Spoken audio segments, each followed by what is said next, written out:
Bahasham Yahushai, Bahasham Rachak Kwadash. Double honors to the apostles and the elders of Great Millstone, and peace and blessings to the hopeful elect. We're going to get into, I'm not even going to say quick lesson. We're going to get into a lesson here. Something I spoke about recently, that's the spirit. Zoom me go into this. Not going to go into it entirely very, very deep. Just going to bring out a little, surface level information, and also going to keep it basic when we hit the scriptures. So, not going to say how long this may be. Well, it shouldn't be entirely too long, but just get into a quick lesson dealing with, this queen of heaven, worship and that spirit. Okay, because a lot of people are still, in some way or another, or they're dealing with this, and honestly, if you really kind of take a look, just take a breather and look around, most people don't know it. All right, because which to some level, you add the element of the so-called white man, them, as the scriptures say, helping forward the afflictions, right? Just giving certain, injecting certain things into the community of the Israelites and causing them to further go astray. Okay, and one of those things that I'm hinting at is, and as actually the scriptures speak on this as well. It says, "Behold, I create a new thing in the earth, where a woman shall compass a man," and you see that still going on to this day. All right, like the apostle always talks about the big Shirleys, right? You got the big Shirleys, and then you got these men who are what has just become, by following, the so-called white man, or sniffing up behind the women, they have become the simps. All right, they've become the so-called weaker vessel. All right, everything has been flipped upside down. Okay, and so and like this is still going on to this day. The thing is that a lot of people don't. They don't. It's not something that you can just easily pick up on unless you have the spiritual eyes to see it. Like if you're in this truth, you can see exactly where wrong is right is right. All right, but the average person, they can't see it. They can't pick up. Shalom. Everywhere I seem to go, dragonflies just seem to find me for whatever reason. They just stay and just float around my car. But anyways, that could be universal. I don't know. Maybe it's just me. Maybe it's not. But I just know that everywhere I go, the dragonflies just seem to find me. Just chill.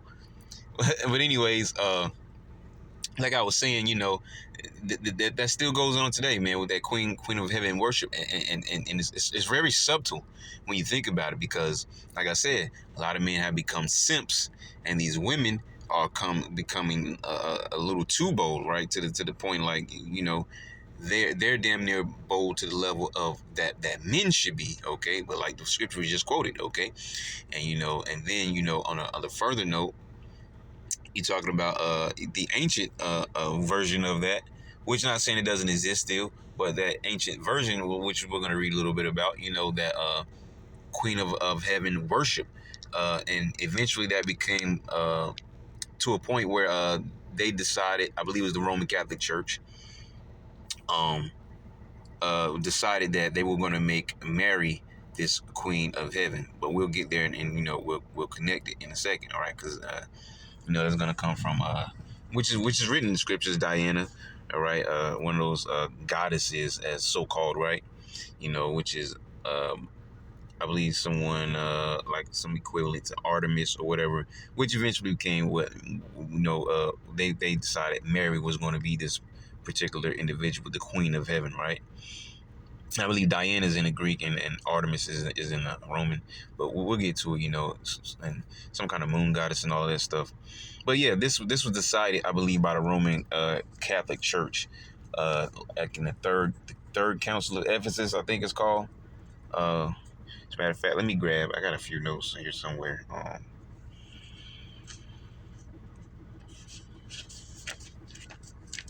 Yeah, I think this is correct. Third Council of Ephesus in 431 A.D. All right, and the Cyril of Alexandria. But this is all. It's all in the scripture. Let's get through this first, and because we're gonna hit the scriptures later. We're gonna pull this out first, so we can just go, hit the scriptures. So it has right here. We're not gonna read everything, but a lot of this is crap down there. We're gonna start from this top though. All right, right up here.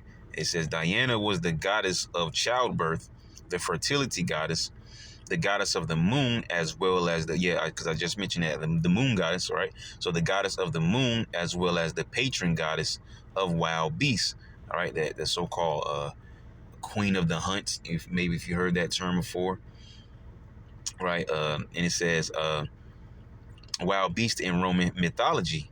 However, as a matter of fact, let me connect something here before I even continue on, because you have both Marvel and the DC cinematic. It really doesn't necessarily have to be the cinematic universe, but Marvel and DC. And see, in DC, you also have Diana, but most people don't know Diana because they don't know her by that name, Diana Prince, which was talking about Wonder Woman. Okay, and I believe it was in I want to say the second movie where they showed a young Diana going through those those competition trials with all those other more grown women. All right, and it's not a full connection, but just when it talks about being that goddess of the hunt and all that stuff, but you kind of see them to a very minute level, incorporated that with the little competition that they were having in the beginning, because they were doing all this horseback riding, bow and arrow shooting, all this kind of stuff, this and that, the third. All right, but just that connection I want to make with DC, right? If you're not familiar with these, DC will be all these ones where you have the Flash, Superman, Batman, Wonder Woman, Green Lantern, and others. All right, those names, okay, and they deal a lot with that mythology and stuff like that over there. Okay, but yeah, Diana Prince was supposed to be her name. That was Wonder Woman. Okay, and she was supposed to be what do they call them? Amazonian. All right. And so and there's more information that you can pull on that. I'm not going to pull that. Like I said, I want to keep this lesson basic because there's so much that you can pull from here and there and just tie into all of this. But I'm not gonna do all of that. But also on the other end, I wanted to also mention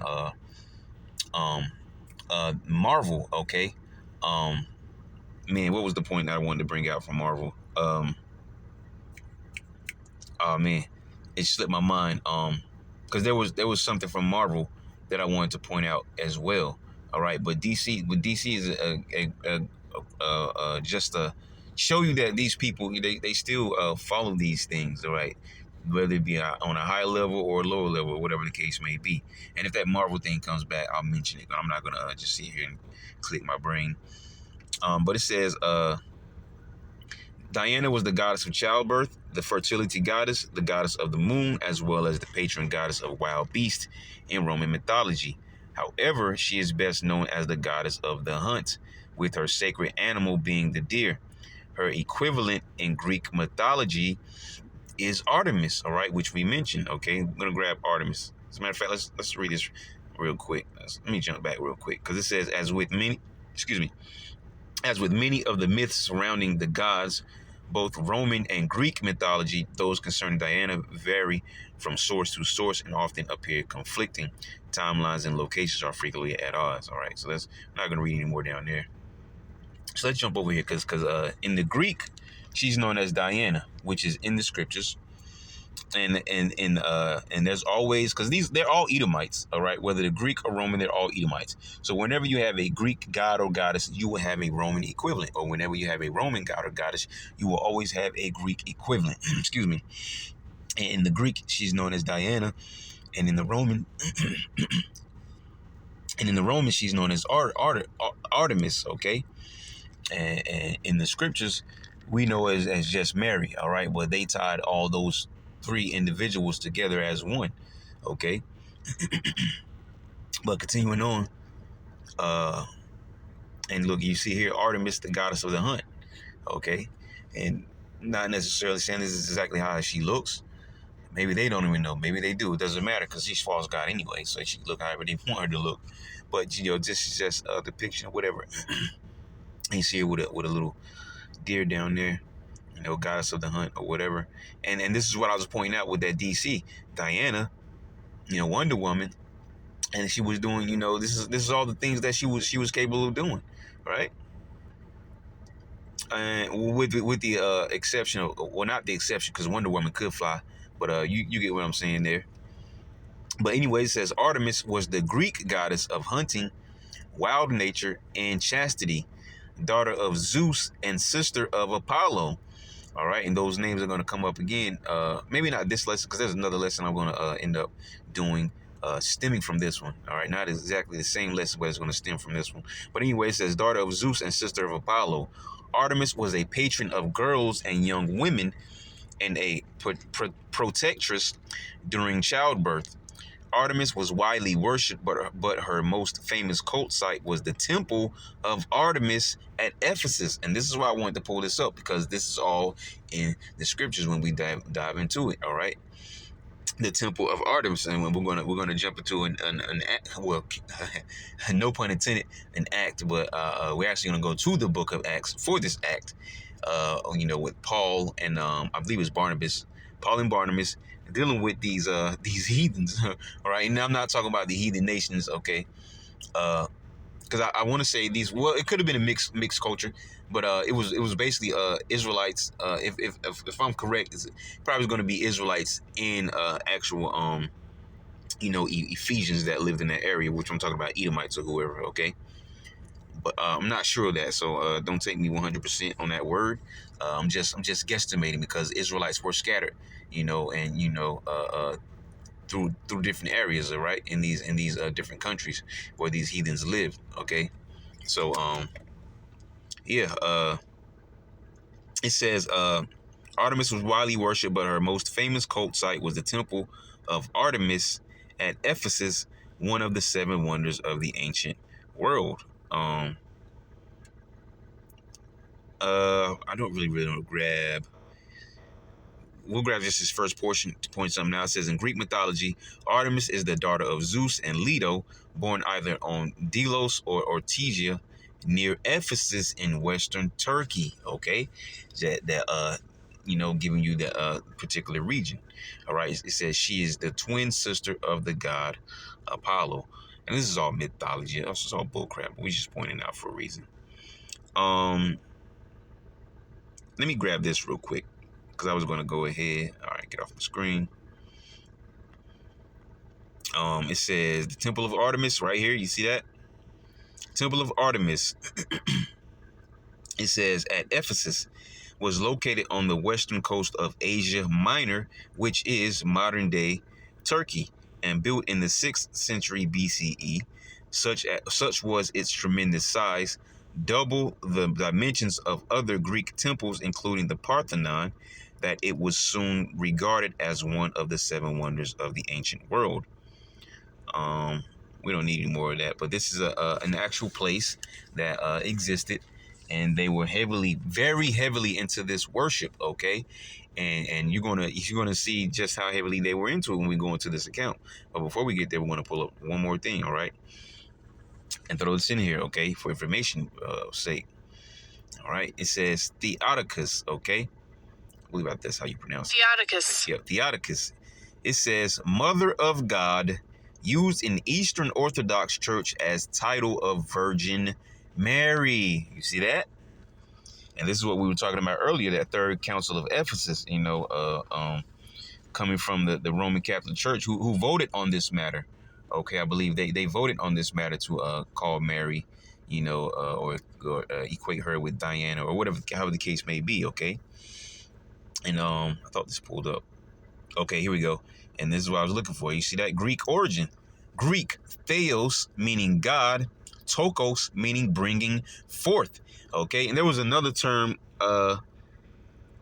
Christokos, I think is what it is. Well, I don't know if I pronounced it right, but Christokos. I forget exactly what that means, but Theotokos was meaning this right here, God bringing forth. And this is why they eventually went over with this particular term, Theotokos, okay, because it says what? It says Mother of God, using Eastern Orthodox Church as the title of the Virgin Mary. Why? Because she birthed who the world ignorantly calls Jesus, okay? And this is how they were tying everything in, right? So, and as you see, once again, it says in Greek, and this is what I'm looking at, the word origin. All right. Okay. I can't light it up. They're not letting me light it up because it's just a picture, I guess. But down here where it says origin, it says Greek theos meaning God, tokos meaning bringing forth. All right, bringing forth God. All right. They were talking about bringing forth, who, the infant who the world ignorantly calls Jesus. Okay, and this is how they trying to equate with Mary being the queen of heaven or whatever, because she birthed who the world ignorantly calls Jesus. And so they're lifting her up over the actual Savior. And then you see our people still run with this same thing today, especially with the so-called Issacharites, all right, the Virgin Mary, Guadalupe, and all that, all right, Virgen Maria. Okay, you see our people still doing that Virgin Mary worship. And all this came about from where most things come from, that Roman Catholic doctrine. Okay, so with that being said and that being showed, we're gonna jump into the book of Acts chapter 19. Okay, and let's grab Strong's in case we need some words. I always want to be prepared on that. All right, we're going to jump down to verse 23. Acts the 19th chapter, verse 23, and it says, "And the same time there arose no small stir about that way, for a certain man named Demetrius, a silversmith, which made silver shrines for Diana, brought no small gain unto the craftsmen." Okay, now if you want to, you can go and read back at the whole your beginning chapter of Acts the 19th chapter. You can get some other information there, but like I said, we want to stick as close as possible to what we need and try to keep it as basic as possible. But it says, "For a certain man named Demetrius, a silversmith," okay, being basically a worker in all types of silver. He's able to do certain works with silver. Okay, silversmith. But we'll grab it for you because there may be a different definition or whatever. Let's see here what it might say. Okay, it just says silversmith. See if we can get anything else from here, just to help, try to further edify. Silver. All right, you see, look, things made of silver. It also says images of God, but he was actually building whole entire temples of whatnot. I'm gonna crack this window here. That way I can turn my car off. Okay. So, as I was saying, so he was actually building whole entire shrines or whatever. And this is another thing, because this is nothing new, even in ancient times. Because there's accounts about, talking about, having idols, right? Idols. And what basically what was going on here, because we're going to read that little portion next. But basically what's going on here is people will have little gods made, little idols, okay? Like you say a person their favorite animal is an elephant. So they see this, they go into this whatever type of antique store, whatever the case, wherever they may be, and they see this little elephant, all right, little elephant, maybe I don't know, 2 feet tall. It's a nice little beautiful elephant, and they want to buy it, and there's nothing wrong with that. The problem comes when you start to worship this elephant, right? When you go home, every day you wake up and the first thing you do, you go and talking to this elephant. Like, what the hell? And then you leave, you go to work or go about your day. You come home, and the first thing you do, you come to this elephant. Now you're taking it a step further, and you making this elephant that was just a beautiful sculpture, and you're turning it, whether you're knowing it or not, you're turning it into an idol. And this is what was going on. People were because for travel purposes, all right, for be able to move here and there and move with their idol, they were buying miniature idols, something that you can like we'll use in modern day terms for you to better understand, like a woman, and they have their pocketbook or their purse or whatever. They will have a miniature idol that was able to stick into their purse or their pocketbook. Not saying they had purses or pocketbooks back then. I'm just giving you a modern day example. If this thing was just a regular thing of modern day, which it still is, honestly, if you think about it, because people are buying these Jesus pieces, little Jesuses on the cross, and little Jesus heads, and and whatever else you could think of, right? That's no different, okay? And so people were buying miniature idols that they can take with them on their travels or their journeys, or just from place to place, so they can always have this little wicked idol with them. And this is what was going on in the marketplaces. It says, for a certain man named Demetrius, a silversmith, which made silver shrines for Diana, you see, brought no small gain unto the craftsman. Diana, all right, with that Greek, in the Greek, Diana, and in the Roman equivalent would be Artemis. We'll pull this up. Diana, her name Diana. Okay. See if we can grab anything from that. Look, Artemis. There you go. Boom, Artemis, right there in our face. Artemis. Oh, that was the wrong one. Here we go. Artemis. Da da da da. It says Artemis, that is to say, the so-called Tauric or Persian or Ephesian Artemis. And that's the one we read about, because this was in Ephesus, okay? It says the goddess of many Asiatic people, to be distinguished from the Artemis of the Greeks, the sister of Apollo. A very splendid temple was built to her at Ephesus, which was set on fire by Herostratus and reduced to ashes. But afterwards, in the times of Alexander the Greek, it was rebuilt in a style of greater magnificence. And I want to say,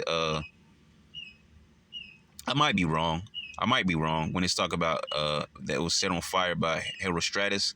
I want to say those were the Goths, but I might be wrong about that. I've had to, double check that. You can double check that for yourself as well. I guess we'll grab this, see if there's any more. Top silk. Okay, it's talking about something else. All right, but you see, Artemis. All right, that Greek equivalent to Diana is the Roman Artemis. All right, and it says he made silver shrines for Diana and brought no small gain unto the craftsmen. All right, these craftsmen, it says, whom he called together with the workmen of like occupation. All right, their job, it was their job to do this. All right, with the workmen of like occupation, and said, sirs, ye know that by this craft we have our wealth. All right, by this craft, and you know what? And that's something I want to point out too before we move on. Let me jump over here real quick before we move on, because I want to point this out. All right, because it says it's by their craft. All right, we're gonna go to Revelation 18 real quick. Revelation 18 and 11. It says, and the merchants of the earth shall weep and mourn over her, for no man buyeth their merchandise any more. All right, the merchandise of gold and silver and precious stones and of pearls and fine linen and purple and silk and scarlet and all thyine wood and all manner vessels of ivory and all manner vessels of most precious wood and of brass and iron and marble and cinnamon and odors and ointments and frankincense and wine and oil and fine flour and wheat and beast and sheep and horses and chariots and slaves and souls of men, and the fruits that thy soul lusted after are departed from thee, and all things which were dainty and goodly are departed from thee, and thou shalt find them no more at all. And that includes these idols, okay, that were made, all right, from some of those elements that were mentioned, all right. But and also, I think we went into this recently. I don't know if it was at camp or lesson, but which those scriptures are always there. But how they're gonna these people are gonna eventually forsake these false gods and these idols, all right. Which specifically these elites, right, forsake their false gods that they worship now, and they're gonna run into their cliff holes, all right, in their caves and the rocks, into their bunkers, and hide themselves, all right. And the scriptures talk about how these idols shall be utterly abolished. So this idol worship was nothing new, and creating little miniature idols to carry with one on their journey was nothing new. I just wanted to point that out. It says, whom he called together with the workmen of like occupation, and said, sirs, ye know that by this craft we have our wealth. Okay, so we're going to jump over here to Jeremiah 7th chapter.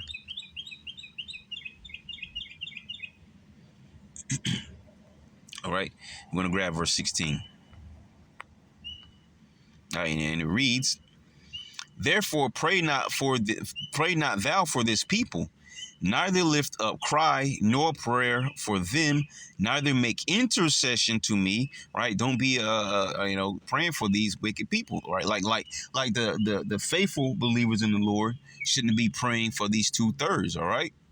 It says, nor prayer for them, neither make intercession to me, for I will not hear thee. Seest thou not what they do in the cities of Judah and in the streets of Jerusalem? The children gather wood, and the fathers kindle the fire, and the women knead their dough to make cakes to the Queen of Heaven, which we just went through, that being said about Mary. They eventually made Mary and lifted her up on a pedestal. All right. Try to falsify the Messiah. The world ignorantly calls Jesus. Well, his name is Yahweh Shai. In the Hebrew, his one true name.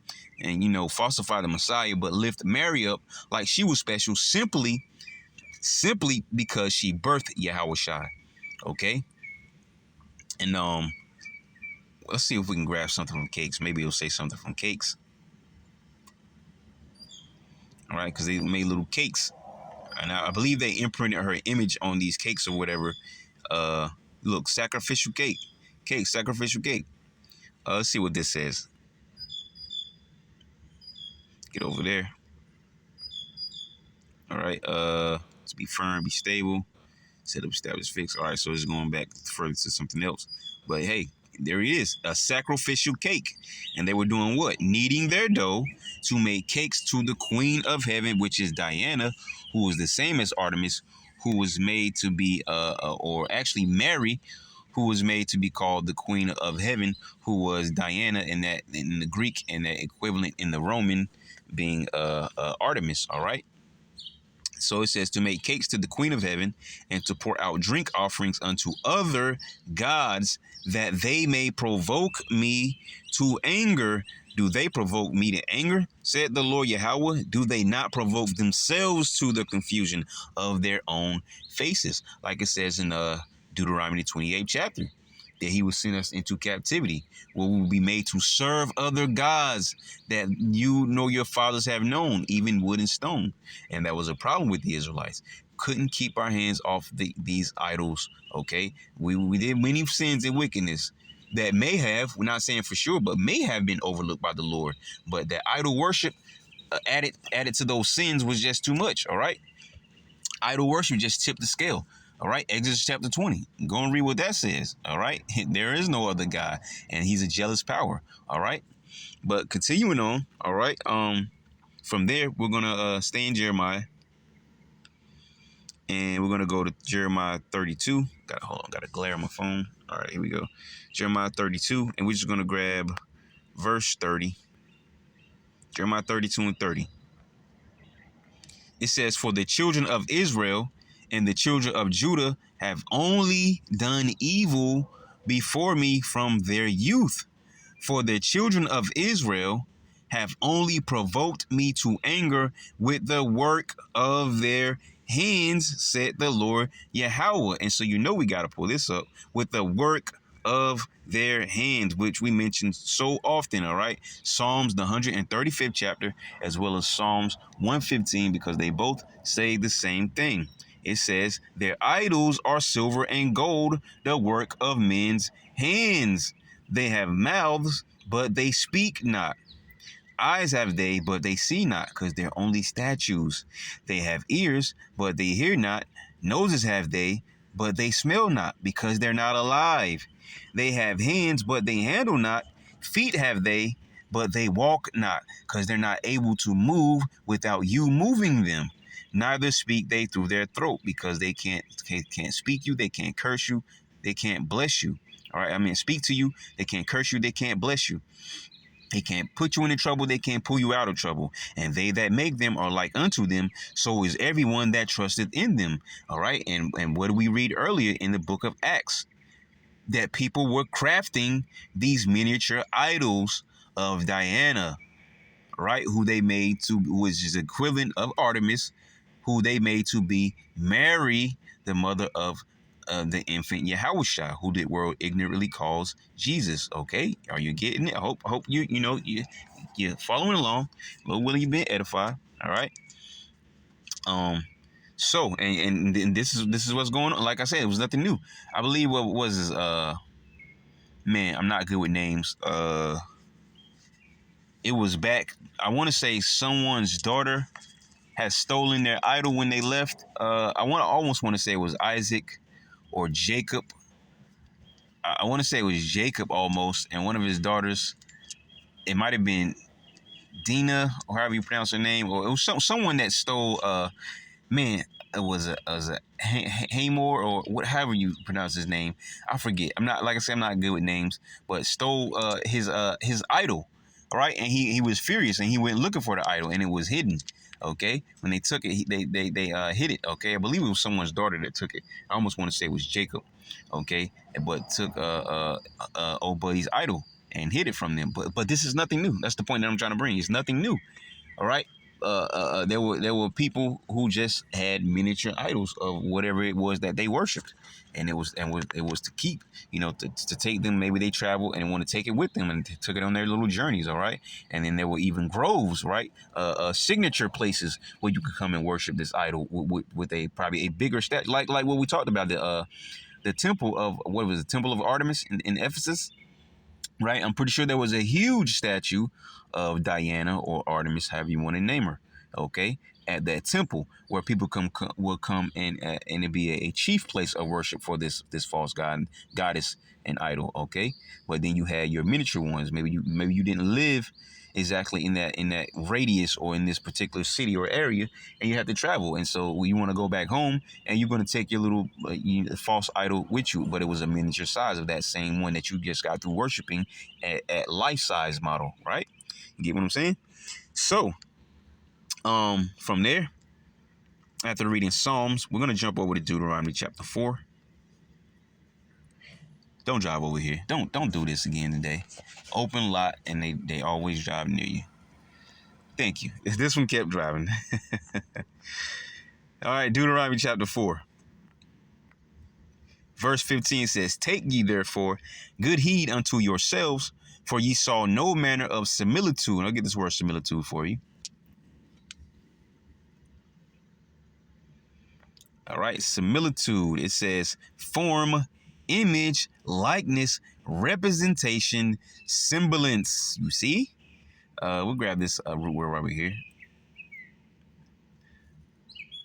All right, it says kind, sometimes a species, usually of animals. Well, you can kind of use that because these Christians love their little fish symbol. They don't even understand what that fish symbol goes back to a false god and idol.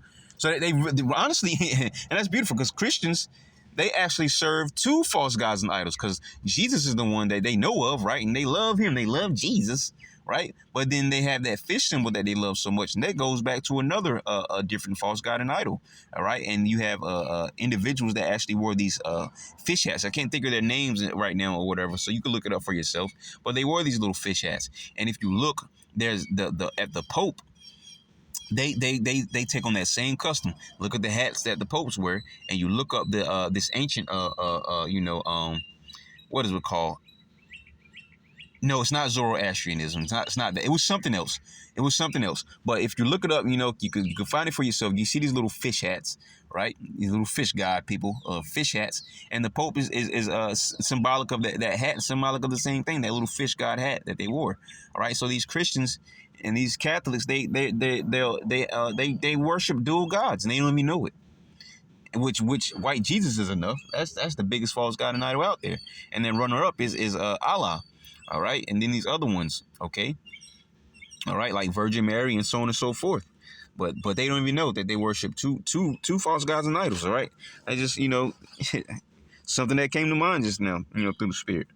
All right, where we going? So going back to Deuteronomy 4 and 15, it says, "Take ye therefore." Oh, let me make sure you remember what similitude means, right? So we'll grab it real quick again. All right, similitude. Okay, it says form, image, likeness, representation, semblance. Okay, it says, "Take ye therefore good heed unto yourselves, for ye saw no manner of similitude on the day that Yahweh spake unto you in Horeb out of the midst of the fire, lest ye corrupt yourselves and make you a graven image." You see, and once again, this is why I told you to go and read Exodus chapter 20, the first maybe 6 verses. Okay, lest ye corrupt yourselves and make you a graven image. Matter of fact, especially if you're new, or if you didn't do it the first time, pause this video right now and go and read it. Well, pause this video, go and read Exodus chapter 20, verses like 1 through 6, and then come back, all right? It says, lest ye corrupt yourselves and make you a graven image, the similitude of any figure and likeness of male or female, okay? Verse 17 says, the likeness of any beast that is on the earth, the likeness of any winged fowl that flieth in the air, the likeness of anything that creepeth on the ground, the likeness of any fish, hint, hint, what we just talked about, any fish that is in the waters beneath the earth. All right, verse 19, which really was our point verse, but, you know, it was good that we read those other verses. Verse 19 says, and lest thou lift up thine eyes unto heaven, and when thou seest the sun and the moon and the stars, even all the host of heaven, shouldst be driven to worship them. Right? Like it says in Jeremiah chapter 10, that the customs of the heathen are vain, because the heathens are into all this cosmic worship and all these things, right? Astrology and zodiacs, and there's paganistic and heathen cultures behind the zodiacs. It's the reason why you shouldn't be dealing with the zodiacs, all right? Because there's a false god, behind every last one of them, okay?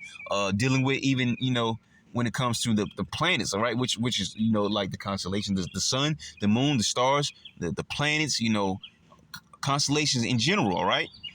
There's always some kind of Roman or Greek individual false god or goddess behind those as well, okay? Because the customs of the heathen are vain, and you Israelites are not to be dealing with these things.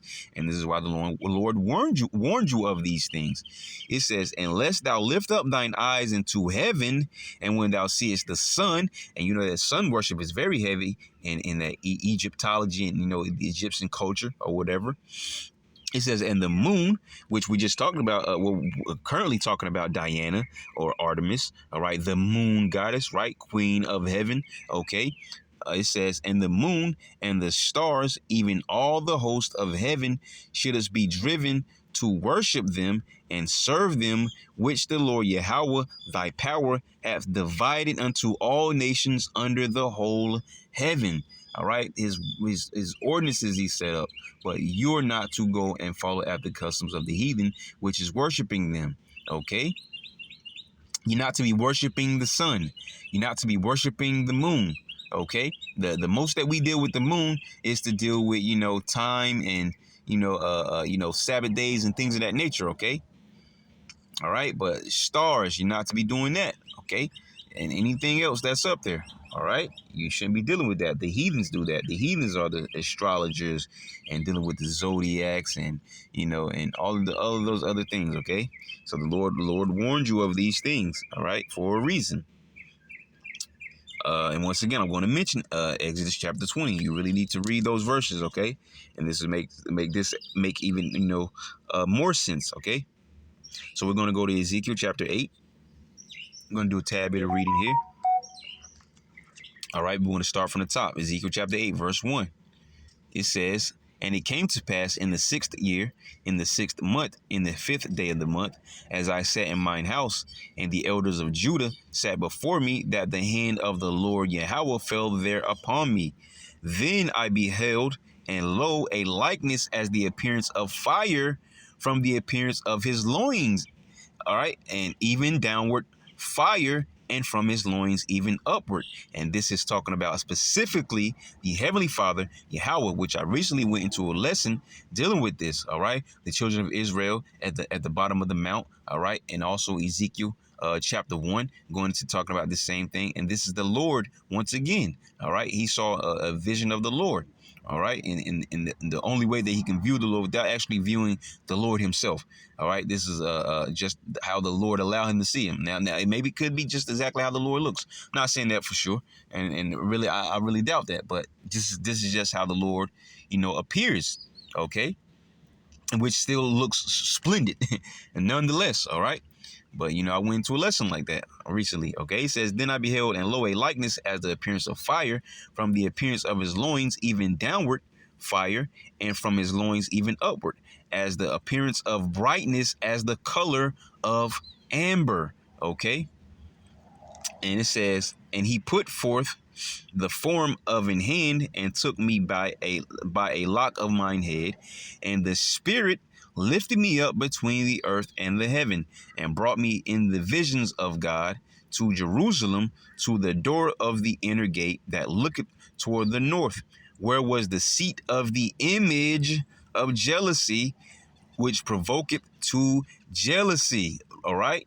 And once again, I'm going to say, read Exodus, the 20th chapter, the first few verses, maybe 5 through 6. All right. And because if you haven't done it by now, you really need to do it so you can come on back. Okay. Pause the video, read that, and come on back. Okay. But continuing on from there. All right. It says, verse 4 says, and behold, the glory of God of Israel, the power of Israel was there, according to the vision that I saw in the plain.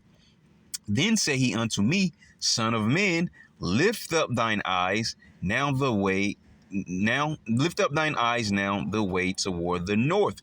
So I lifted up mine eyes the way toward the north, and behold, northward at the gate of the altar, this image of jealousy in the entry. He said furthermore unto me, Son of man, seest thou what they do? Even the great abominations that the house of Israel committeth here, that I should go far off from my sanctuary. But turn thee yet again, and thou shalt see greater abominations. All right. And verse 7 reads, and he brought me to the door of the court, and when I looked, behold, a hole in the wall. Then said he unto me, Son of man, dig now in the wall. And when I had digged in the wall, behold, a door. And he said unto me, Go in, and behold the wicked abominations that they do here. The little hole in the wall, right? Going back to that old term, a hole in the wall, which people use that, term for, their drug spots and gambling spots, their racketeering and stuff like that, a little place, that hole in the wall. You heard that term before, but here's a different way to hear that term, right? Like the scriptures talk about, going to the groves, right? The secret places of worship for idols, right? Hole in the wall, all right? It says, and he said unto me, Go in, and behold the wicked abominations that they do here. So I went in and saw, and behold, every form of creeping things, and abominable beast, and all the idols of the house of Israel portrayed upon the wall round about. You see that? And they do these things even to this, even especially like in some of these video games you play. What's that one game? Because I played it back in the days. Elder Scrolls, Skyrim.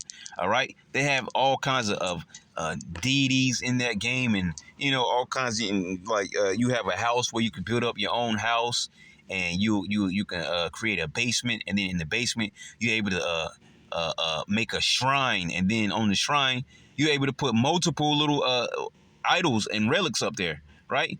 So they do these things even in their video games. That's just one aspect of it, okay? They do these things everywhere. All right. Which is why I also gave out that example early with DC, and I still can't remember what it was I wanted to point out with the Marvel universe. But they all do it, okay? Because this is what they worship, all right? False gods and idols. It says, and all the idols of the house of Israel portrayed upon the wall round about. And there stood before them 70 men of the ancients of the house of Israel, and in the midst of them stood Jaazaniah, it said, the son of Shaphan, with every man his censer in his hand, and a thick cloud of incense went up. All right, so basically they were doing the regular temple worship that they were supposed to be doing to the Lord, but doing it towards these false gods and idols. And it said every one of them, so that was multiple ones. All right. It says, then said he unto me, Son of man, hast thou seen what the ancients of the house of Israel do in the dark? Every man in the chambers of his imagery, for they say, Yahweh seeth us not, Yahweh hath forsaken the earth. You see? And this is how our people even think today, all right, to some extent, all right, because most of them just follow Jesus and everything else, Allah, all right? But there are people who still think the same way today. Okay, it says, he said also unto me, turn thee yet again, and thou shalt see greater abominations that they do. Then he brought me to the door of the gate of Yahweh's house, which was toward the north, and behold, there sat women weeping for Tammuz. Women weeping for Tammuz. You see? Wickedness, abominations, and a lot of these women, more than men, you secretly, they do what? These women are dealing with voodoo and witchcraft, and I hate that man so much, he did this and this and that to me. All right, then go try to cast a spell on that man. All right, get some voodoo put on that man. Yeah, women love doing these types of things. Tammuz, right? Like, yeah, right. A Sumerian deity of food or vegetation. You see, women weeping for Tammuz, and you know what? May not be 100% spot on, but let me light up Tammuz, and we'll see what I can get. Okay, so it just says define, but hopefully we can Google point something from that. Is it gonna click over? Okay, there we go. I hate doing this sometimes because it takes me out the whole thing and I have to go back in. And what I'm looking for is images. Okay, you see this thing with look like he got no nose. Tammuz, all right. Not getting exactly, but hey, it's not gonna be spot on. Wow, look at this wickedness here. I don't even want to show that on the screen. I'm not even gonna. Brother, see it top right. Come on, man. Come on, man.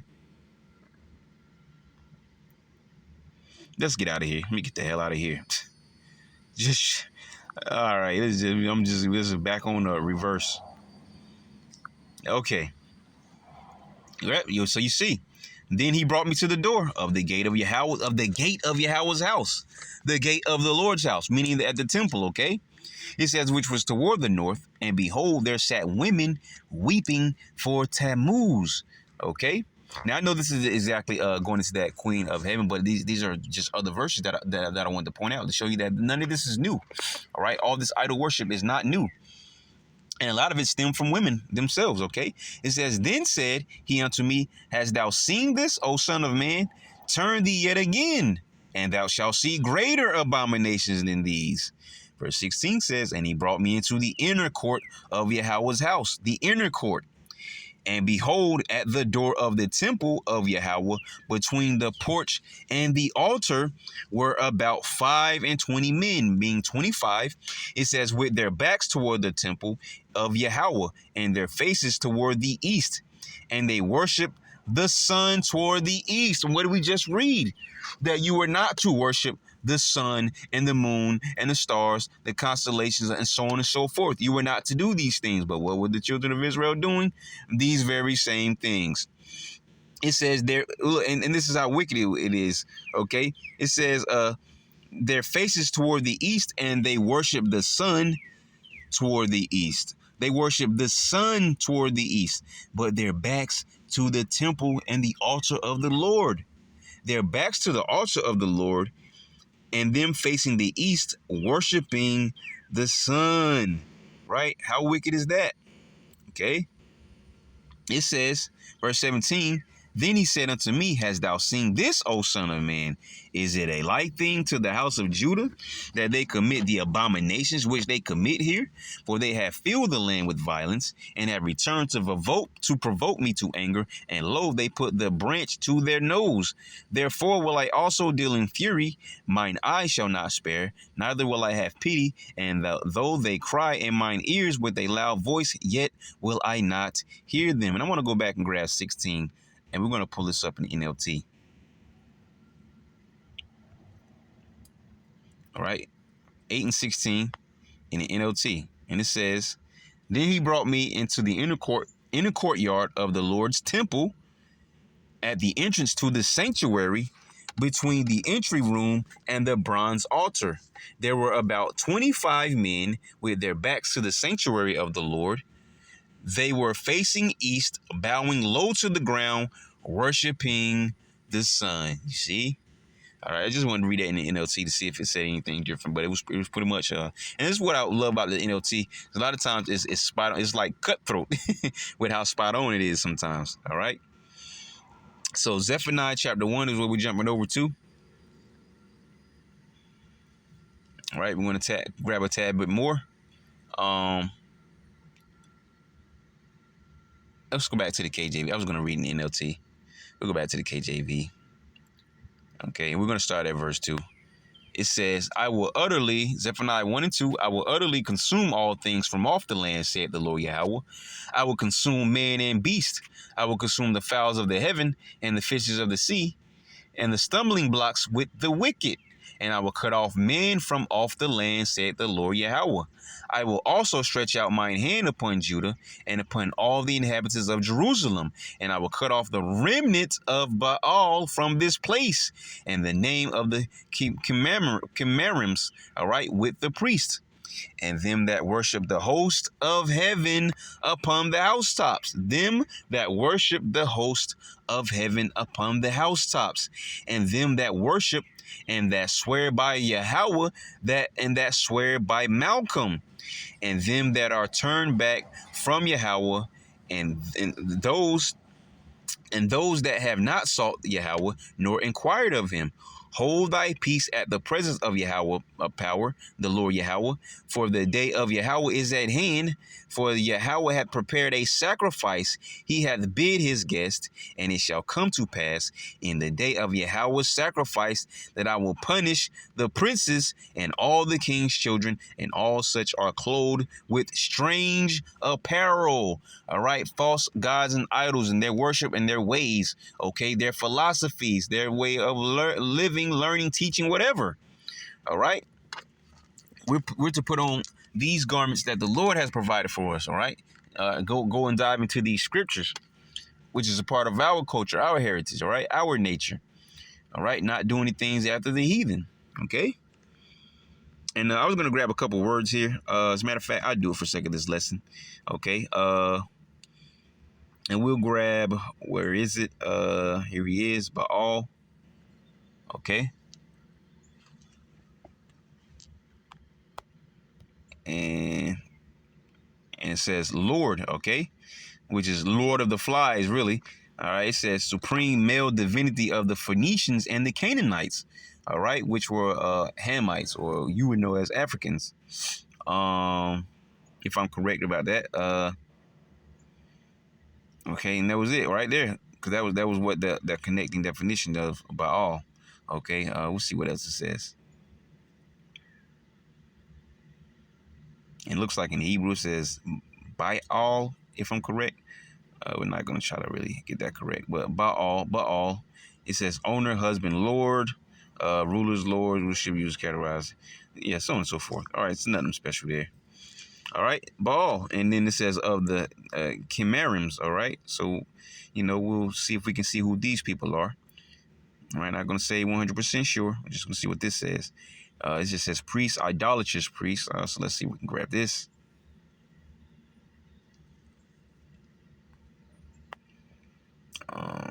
It says to yearn, be kindled, be black or hot, grow warm and tender, grow hot, become emotionally agitated, to grow warm and tender, to grow hot. All right, so not much we can get from there. I guess you could do your own research, because I'm not going to dig into who these people are right here. And then we're going to actually go down to this next verse and get Malcolm, okay? Malcolm, however you want to say it. All right, and it just means king. All right, because it says here in the Hebrew, Malak, okay, which means king. But I'm pretty sure this is talking about also a false god. Just see if we can flush him out. All right, no, we get nothing from there. So let's go on back. All right. So let's just continue from there, so we can go and close this lesson up. So sort of back on point. We're going to jump over to Jeremiah chapter 44. So we can start to wrap this up.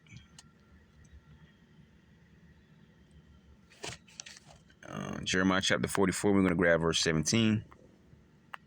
All right, and it reads, But we will certainly do whatsoever thing goeth forth out of our own mouth to burn what? Incense unto the Queen of Heaven. All right, looking back around, not forgetting about this Mary that we talked about. Well, actually, Mary, not just like saying it that way, because Mary was the mother of Yahushua, who has sex. All right, we just went into a lesson recently. All right, the Immaculate Deception, the birth of Yahushua, very good lesson. Through the Spirit. I really suggest that you you look into that lesson.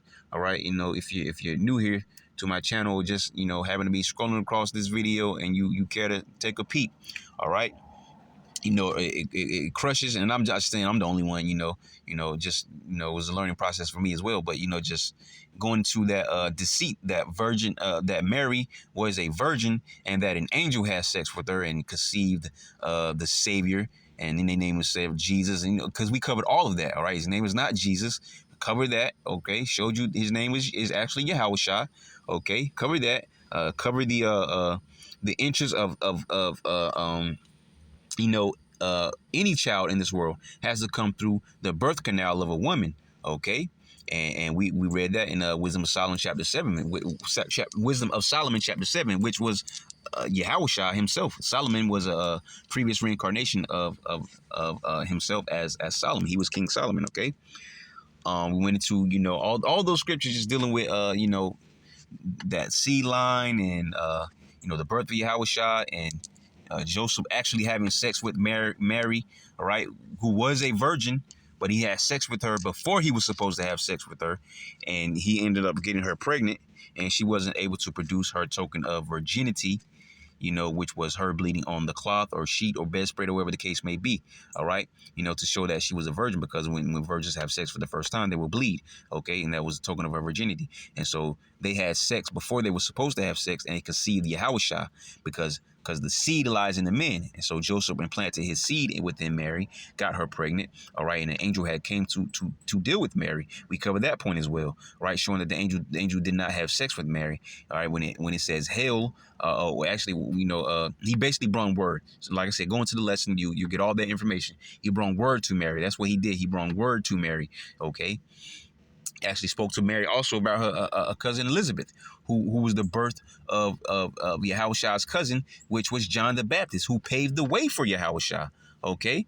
We deal with all those things, okay? So let's just finish with this lesson, all right? Before I keep on, talking, because, you get into it sometimes. It says, but we will certainly do whatsoever thing goeth forth out of our own mouth to burn incense unto the Queen of Heaven and to pour out drink offerings unto her, as we have done, we and our fathers, our kings and our princes in the cities of Judah and in the streets of Jerusalem, for then had we plenty of victuals and were well and saw no evil. And this is how delusional that these hard-headed Israelites were. Because look what the next verse says. It says, but, right? Because there's always a but, right? It says, but since we left off to burn incense to the Queen of Heaven and to pour out drink offerings unto her, we have wanted all things because you turned away from the Lord. Right? Look, ignorance. First, it was ignorance. We're going to do whatever we want to do. We're going to make cakes to the Queen of Heaven. We're going to burn incense. We're going to do all this, that, and the third thing. And worship these other guys as well, passing our children through the fire, which I believe that was Molech, if I'm correct, or whatever. It doesn't matter. All of them false gods and idols. We just went through other verses dealing with, other false gods and idols, and bring it right back around to the Queen of Heaven, right? We're going to do whatever we want to do.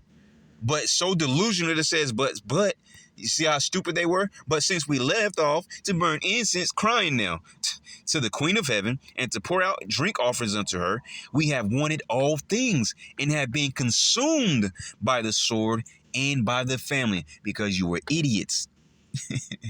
You were deceitful snakes, because you turned against the Lord to openly worship these false gods and idols, as well as secretly. And then you were buying miniature idols to take to you with you on your travels. You see? Continuing on, verse 19. And when we burn incense to the Queen of Heaven and poured out drink offerings unto her, did we make her cakes? Does the cakes again. Did we make her cakes to worship her and pour out drink offerings unto her without our men? Once again, women, right? Women. through the woman, we all die. And I'm not just trying to be funny or talking out the side of my neck. That's actually in the scriptures, all right? And it's definitely not to bash the women, because the women are the weaker vessels. All right, how do you think they got deceived by the serpent in the garden in Genesis the 3rd chapter, right? How do you think she got deceived by the serpent, which was a man, by the way? Okay, because she's the weaker vessel. All right, not saying men weren't doing idol worship, but you see these women were doing it heavily. This is like the second or third time we talked about women doing idol worship on their own, and it says it directly right here. We make her cakes to worship her, right? Going into that like we talked earlier, you simps putting women on a pedestal, or you women talk about that foolishness. Black woman is God. If black woman is God, we are all through, as the elder says. Because if black woman is God, and this is our current situation, there is no hope. Because the black woman surely ain't doing a damn thing if she's God. But we know that's bullcrap. That's all in their minds. They're delusional. And anyone who says that as well is delusional. Whether you're male or female, you're delusional. And you're committing an abominable acts by way of your word and that worship, okay? But they do it, all right? It's talking about God as a woman and all this other, and black woman as a god, and this queen mother, and that same spirit, that demon is still running rampant in this earth. Most people just don't see it, okay? It says, did we make her cakes to worship her and pour out drink offerings unto her without our men? Okay. It says, then Jeremiah said unto all the people, to the men and to the women and to all the people which had given him that answer, saying, the incense that ye burn in the cities of Judah, because Jeremiah was, he was that prophet, that heavy prophet, the weeping prophet, right? He was that heavy prophet of that particular area, okay? And so Jeremiah was like, look, this is what's going on. So I'm going to give it to you straight since you asked. He says, the incense that ye burn in the cities of Judah and in the streets of Jerusalem, ye and your fathers, your kings and your princes and the people of the land, did not Yahweh remember them, and came it not into his mind? It says, so that the Lord Yahweh could no longer bear, because of the evil of your doings and because of the abominations which ye have committed. Therefore is your land a desolation and an astonishment and a curse without an inhabitant, as at this day. All right. Once again, mentioning Deuteronomy 28, I believe it's 28 and 64. Okay. It says, read that verse. It says, because ye have what? Burned incense, and because ye have sinned against Yahweh, and have not obeyed the voice of Yahweh, nor walked in his law, nor in his testimonies. Therefore, this evil is happening unto you as at this day. It says, moreover, Jeremiah said unto all the people and to all the women, hear the word of Yahweh. Jeremiah was still it's you have to turn back to the Lord. Same thing the men of the Lord are doing now, telling our people to turn from their sins. All right, seek ye the Lord while he may be found, and call ye upon him while he is near, and let the wicked forsake his way. Moreover, Jeremiah said unto all the people and to all the women, hear the word of Yahweh, all Judah that are in the land of Egypt. Thus saith Yahweh of hosts, Lord of armies, right? Yahweh of armies. In the NLT will say Lord of heaven's armies, the power of Israel, saying, ye and your wives have both spoken with your mouths and fulfilled with your hand, saying, we will surely perform our vows that we have vowed to burn incense to the Queen of Heaven. Arrogance, ignorance, stiff-necked, hard-headed people, as it says in, I think it's Baruch chapter 2. To burn incense to the Queen of Heaven, and to pour out drink offerings unto her. Ye will surely accomplish your vows, and surely perform your vows. They were adamant about it, in other words, okay? We're going to do this thing. Though we were punished, and we see that we were punished, for doing these things, we're still going to do it. How stupid. But let's going back to our starting point, Acts chapter 19, okay? I'm going to get all the way back over here to Acts chapter 19, verse 26. It says, moreover, ye see and hear that not alone at Ephesus, All right, because there was a temple of Artemis. All right, Artemis who was the same as Diana. Diana from the Roman Catholic Church, the Council of Ephesus, the Third Council of Ephesus, the Cyril Alexandria, all that, Theodicus, all those things we got in the opening, all right, who chose to say that Mary is this queen of heaven, all right, and equating her to Diana and Artemis, all right, the Greek and the Roman equivalents, okay, and then it comes forth that queen of heaven worship, okay. It says, moreover, because that was the worship of Mary, pretty much. It says, moreover, ye see, and like I said, it goes deep because you can talk about I think her name is Ishtar, who also I think was known as Easter. There's a whole story behind that. So, like I said, that's why I didn't want to get too deep into that. Just we'll try to keep it as basic, base level, surface level as I could. Okay. It says, moreover, ye see and hear that not alone at Ephesus. And this is what I believe what Paul was. It says, but almost throughout all Asia, there it is right there. This Paul hath persuaded and turned away much people, saying that they be no gods which are made with hands. And we read that earlier, where in Psalms the 115th chapter, verses 4 through 8. You can read the same thing in Psalms the 135th chapter, verses 15 through 18. I want to say, okay. Continuing on, it says that they be no gods which are made with hands. All right. Strictly going into Psalms 115 and 135. All right. It says, so that not only this, our craft is in danger to be set at naught. Naught meaning nothing. All right. And which earlier, what they're talking about that craft, all those different, types of areas of business. And one of these, one particular area of business like we're talking about now is idol making. Okay. Which we read earlier, I believe was in verses 24, 25, somewhere around there, which is what prompted us to go over there to Revelation, the 18th chapter real quick. Okay. Continuing on though, it says, so that not only this, our craft is in danger to be set at naught, but also the temple of the great goddess Diana should be despised, and her magnificence should be destroyed, whom all Asia and the world worship it. Right? Because Paul came in the name of the real power. All right, the Heavenly Father Yahweh, and in the name of Yahushua when he came to do his great works. All right, and this was to a mob of just demented idol worshippers, okay, of Diana. It says, and when they heard these things, they were full of wrath and cried out, saying, great is Diana of the Ephesians. You see? It says, and the whole city was filled with confusion, and having caught Gaius and Aristarchus, men of Macedonia, Paul's companions in travel, they rushed with one accord into the theater. All right, so basically, it was an attack. I almost said planned attack, but it really wasn't planned. But still, they went to run up on these guys. Okay. It says, and when Paul would have entered in unto the people, the disciples suffered him not, because Paul was like, man, insert word here, these people. All right. You know what I'm saying? He said, these people, I'm going to speak the truth. These people don't scare me. All right. Same thing the men that have been raised up by the Lord to teach the gospel now are doing. No fear of the public, going to proclaim this gospel in all truth. OK, not biting our tongues, not adding or taking away. Exactly how Yahushua taught it is exactly how we're going to give it, through the spirit and power of Yahushua. And that's exactly what Paul was doing here. And when Paul would have entered into the people, the disciples suffer him not. And certain of the chief of Asia, which were his friends, sent unto him, desiring him that he would not adventure himself into the theater. All right, because they were probably going to kill Paul. It says, some therefore cried one thing, and some another.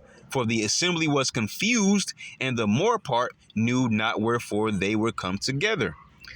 And they drew Alexander out of the multitude, the Jews putting him forward. You see, Jews, Israelites, that were in these particular lands of the heathens, okay, from the scattering. The Jews putting him forward, and Alexander beckoned with the hand, and would have made his defense unto the people. But when they knew that he was a Jew, all with one voice about the space of 2 hours cried out, great is Diana of the Ephesians. You see how adamant these people were? Great is Diana of the Ephesians. And when the town clerk had appeased the people, he said, "Ye men of Ephesus." So the town clerk had to calm these people down. Shut up, you idiots.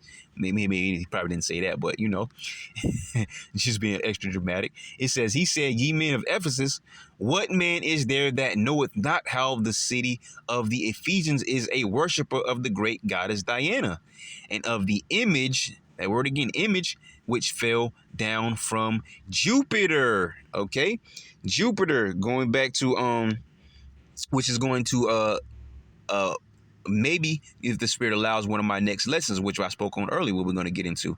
All right, act, you know, no pun intended, but an act dealing with also again with Paul. Okay, but where they thought that Barnabas was Jupiter. Okay, but we'll get into that when the time comes, if the Spirit allows. All right, it says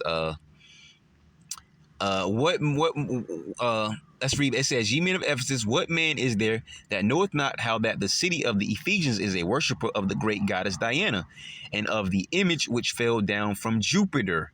Seeing then that these things cannot be spoken against, ye ought to be quiet and to do nothing rashly." All right, it says, "For ye have brought hither these men which are neither robbers of churches, nor yet blasphemers of your goddess." All right, it says, "Wherefore, if Demetrius and the craftsmen which are with him have a matter against any man, the law is open, and there are deputies. Let them implead one another." And we get this word "implead" for you.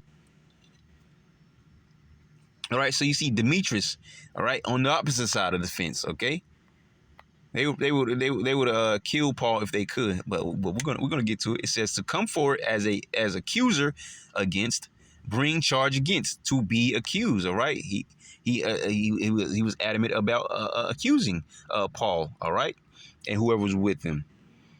It says, but read this again. It says, "Where if Demetrius and the craftsmen which are with him have a matter against any man, the law is open, and there are deputies. Let them implead one another. But if ye inquire anything concerning other matters, it shall be determined in a lawful assembly," meaning they have to go to court to bring up any charges against Paul. Okay, you're not just going to take matters into your own hand. This is what the court of law is for. Okay, it says, verse 40 says, "For we are in danger to be called in question for this day's uproar, there being no cause whereby we may give an account of this concourse," right? Because we're going to have to answer to why this riotous, activity is going on out here. Why are these people going crazy out here? All right, get this thing under control. We're going to have to answer to that later on. All right, and we don't want to get found at fault. All right, it says, "For we are in danger to be called in question for this day's uproar, there being no cause whereby we may give an account of this concourse. And when he had thus spoken, he dismissed the assembly." All right, so there you have it. They couldn't bring anything up against Paul like they wanted to. But Paul, I know we read a lot more than we needed to read, but it was really mostly centered around that Queen of Heaven worship and that connection of everything that was going there, because Paul was in Ephesians, and there was the temple of Artemis in Ephesus. All right. And that temple, with Artemis being the Roman equivalent of the Greek god Diana, who the Roman Catholic Church proceeded to make the Queen of Heaven worship by saying that this is Mary. We're going to call this Mary, and thus came forth all that Queen of Heaven worship and all those things. All right. So though we went to a couple areas, it was all mostly centered around that. All right, and also driving that point home that this spirit still lives. That black woman is God's spirit, or God is a woman spirit, or just on a base level, these men being simps, these soy boys, right? Lifting women up on the pedestal when you should know through the Holy Scriptures that the men are the prize, okay?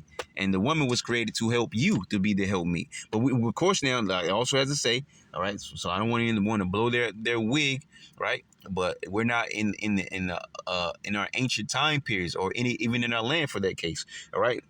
Things aren't going to change till Yahushua comes. But with that being said, this is just the government of Esau, right? We're in his kingdom, all right, as I've been saying lately. We're in his house. Okay, so Esau has made these things to be. They have helped forward the afflictions. Okay, And as in the scriptures speak on this thing, not saying it was Esau's fault. Esau may have been used to carry these things out, but the scriptures I think we referenced it earlier. Behold, I create a new thing in the earth where a woman shall compass a man, and you see that going on to a lesser level with these simps out here and these women acting like the men. Okay, but that Queen of Heaven worship is a whole other thing as well in itself. All right, and it's all centered together. It's all one ball of confusion.